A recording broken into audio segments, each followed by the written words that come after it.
Okay, let's talk about something, well, honestly, pretty frustrating.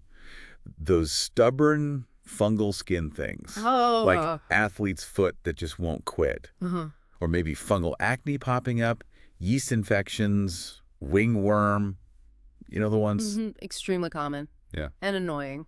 exactly.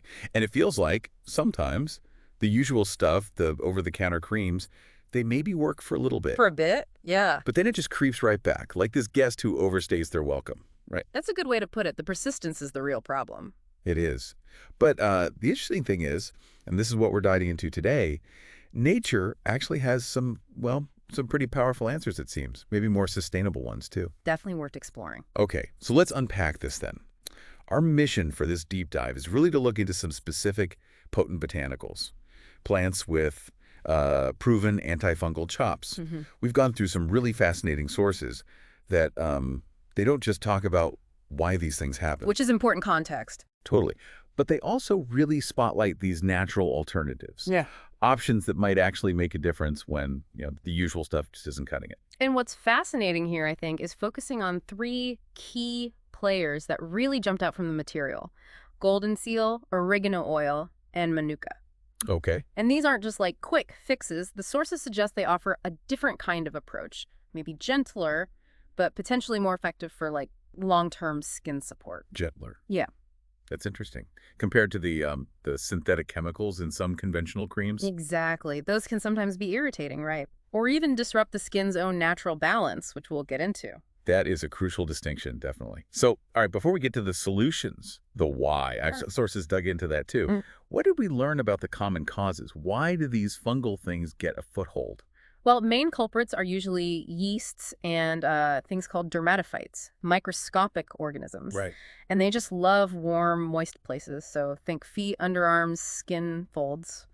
Makes sense why they show up there. Okay, standard stuff. But the sources also pointed to maybe less obvious triggers, things like using antibiotics too much. Really? Antibiotics. Yeah, or having a weakened immune system, or even just an imbalance in your skin's own ecosystem, its microbiome. Ah, the microbiome connection. Right. All these things can kind of create the perfect storm, an environment where that redness, the itching, the flaking, it can all take hold and, like you said, just stick around. Wow. Okay. I wouldn't have immediately thought antibiotic overuse connects to, say, athlete's foot.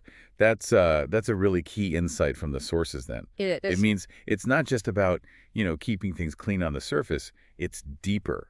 Our body's balance inside and out. Precisely. That whole environment, internal and external, it's key. And about that persistence you mentioned earlier, Yeah, the coming back part. many conventional treatments, they sort of suppress the symptoms, right? Hmm. But the underlying conditions, the things that let the fungi thrive in the first place, they might still be there. Okay, so you're not fixing the root cause.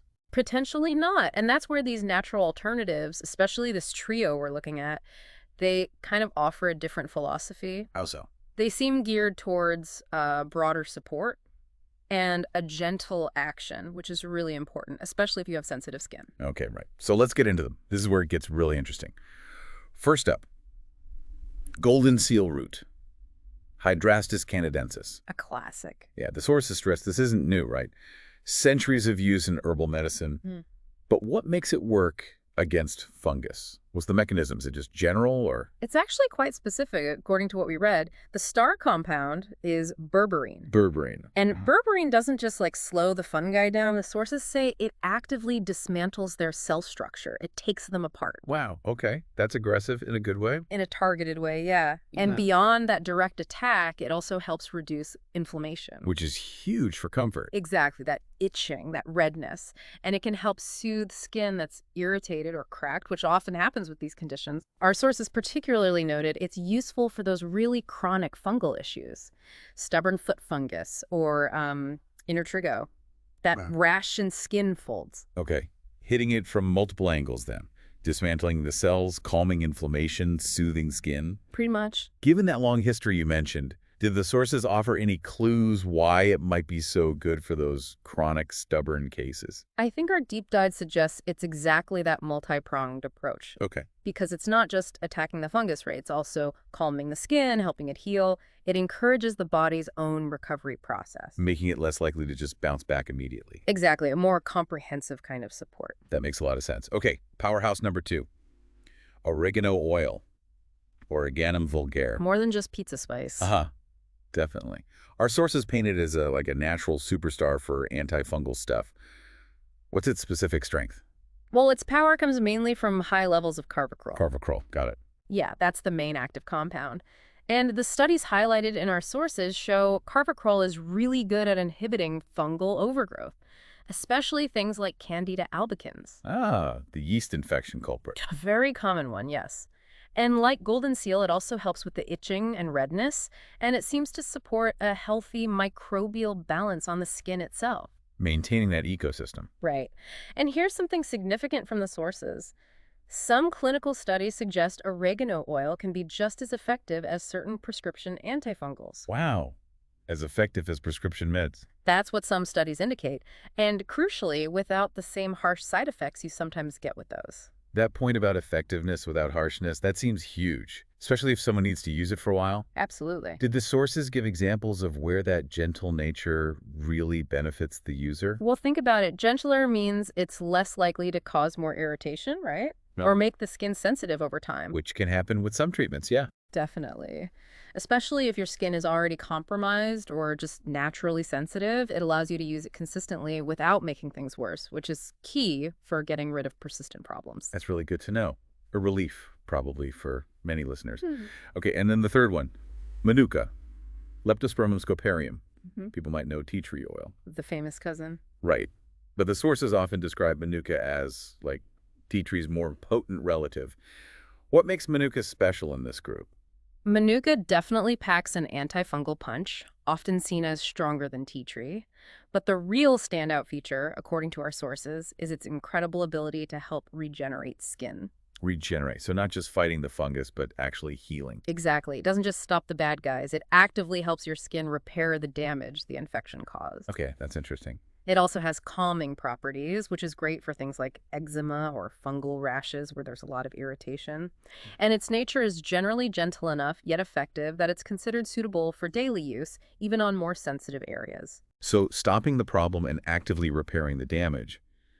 Anyone who's dealt with, cracked skin or raw patches from these infections, that healing aspect must sound amazing. Yeah, the sources really did emphasize that. That regenerative quality. Absolutely. That's what kind of elevates Manuka. It's not just antifungal. It's promoting healing. It's more of a holistic approach, maybe, where the solution gets rid of the pathogen and helps nurture the skin back to being healthy and robust. Okay, wow. So let's recap for everyone listening. What does this all mean? We've got this really remarkable synergy here. Goldenseal with its berberine actually dismantling fungal cells, then oregano oil with carvacrol powerfully stopping overgrowth and helping balance the skin. Right. And then Manuka, which is not only fighting the fungus maybe even more effectively than tea tree oil, but also brings this amazing skin regeneration and soothing quality. A powerful trio. Yeah, together or even on their own, these natural options are disrupting fungi, reducing inflammation, inhibiting that overgrowth, helping skin regenerate, soothing irritation. And crucially, without those harsh side effects we sometimes worry about with conventional treatments, it's quite an impressive natural toolkit. It really is. And if we kind of zoom out, connect this to the bigger picture, this whole deep dive, it sort of nudges us to think about, well, a broader philosophy maybe. How so? Seeking out integrated solutions. Gentle ones, sustainable ones, not just for skin issues, but maybe for overall well-being, I see. Applying this thinking more broadly. Yeah. It raises a pretty important question, I think. How might understanding these natural mechanisms, how these plants work with our bodies, how might that change how we look at solving common health challenges? Looking towards balance. Looking at the balance within our own bodies, our microbiome, and maybe looking more towards the environment around us for answers. It's something to ponder. That is a fantastic thought to leave everyone with. Thinking about the practical side of what we've discussed today, how this knowledge might shape your choices for keeping your skin healthy long term. It's a good reminder, isn't it? Sometimes the most effective solutions the really powerful ones. They're right there where nature already put them.